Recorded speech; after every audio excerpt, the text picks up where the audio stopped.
அனைவருக்கும் வணக்கம். நான் திவ்யா விஜயராகவன். பிளெஸிங்ஸ் ஆஃப் கிருஷ்ணன் சின்ன பொண்ணு யூடியூப் சேனல். நம்ம இன்னைக்கு விநாயகர் சதுர்த்தி பற்றிய தகவலை தான் பார்க்க போறோம். முழு முதற் கடவுளான விநாயகப் பெருமான் அவதரித்த நாள் தான் விநாயகர் சதுர்த்தி. விநாயகப் பெருமான் தடைகளை நீக்கி வெற்றிகளையும் ஆனந்தத்தையும் தரும் கடவுளா இருக்காரு. எந்த ஒரு காரியத்தையும் விநாயகரை வணங்கி வழிபட்டு நம்ம தொடங்கும் பொழுது அந்த காரியம் கண்டிப்பா வெற்றி அடையும்.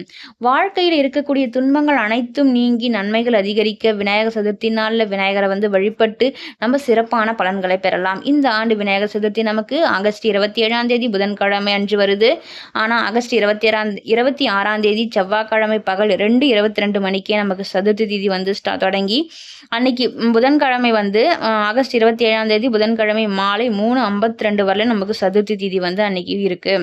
நம்ம அந்த புதன்கிழமை அன்று காலையிலேயே நல்ல நேரம் பார்த்து விநாயகர் சிலையை வாங்கி வீட்டில் பார்த்தீங்கன்னா ஒரு மணப்பலகையில் அரிசி மாவினால் கோலம் போட்டு அதன் மேலே வாழை இலை வச்சு அதில் பச்சரிசி பரப்பி அதில் பிள்ளையார் சுழி போட்டு ஓம் அப்படின்னு எழுதி அதுக்கு மேலே விநாயகர் நம்ம வாங்கி வச்சு விநாயகரை வச்சு அவருக்கு மஞ்சள் குங்குமம் இட்டு பூக்களால் அலங்காரம் செஞ்சு அவருக்கு பிடித்த பூ எருக்கம்பூவும் அரும்பில்லும் ரொம்ப பிடிக்கும். அதையும் வச்சு அவருக்கு நமக்கு என்னெல்லாம் நம்மளுக்கு நெய்வேத்தியம் செய்ய முடியுமோ அதெல்லாம் அவருக்கு பிடிச்ச பழங்கள் எல்லாம் வாங்கி வச்சு அவருக்கு பிடிச்ச கொழுக்கட்டை மோதகம் அதுக்கப்புறம் பழ வகைகள் எல்லாமே நம்மளால என்ன முடியுமோ அது எல்லாமே செஞ்சு அவருக்கு நெய்வேத்தியம் செஞ்சு நம்ம விநாயகரை அந்த சிலையில நம்மளே எழுந்தருளை செஞ்சு ஆவாகனம் செஞ்சு அவருக்கு தீப தூபம் ஆராதனை காட்டி அன்னைக்கு விநாயகருக்கு 108 போற்றி விநாயகர்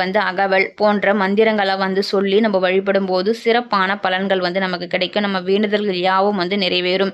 நம்ம இந்த மந்திரங்களை உச்சரிக்கிறப்போ அந்த பாசிட்டிவான எனர்ஜி உங்கள் வீடு முழுக்க பரவும். உங்கள் மனசுக்குள்ள ஒரு நேர்மறையான சிந்தனைகள் ஆற்றல்கள் கண்டிப்பாக பிறக்கும்.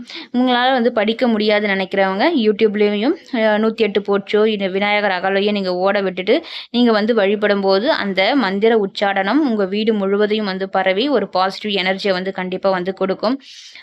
உங்களுக்கு மனதார என்ன உங்களால் முடியுமோ அதை செஞ்சு மனதார கண்ணீர் மல்க மனம் உருகி வழிபடும் பொழுது சிறப்பான பலன்களை பெறலாம். இந்த விநாயகர் சதுர்த்தி நாளில் நீங்களும் வழிபட்டு பலனை பெறுங்க.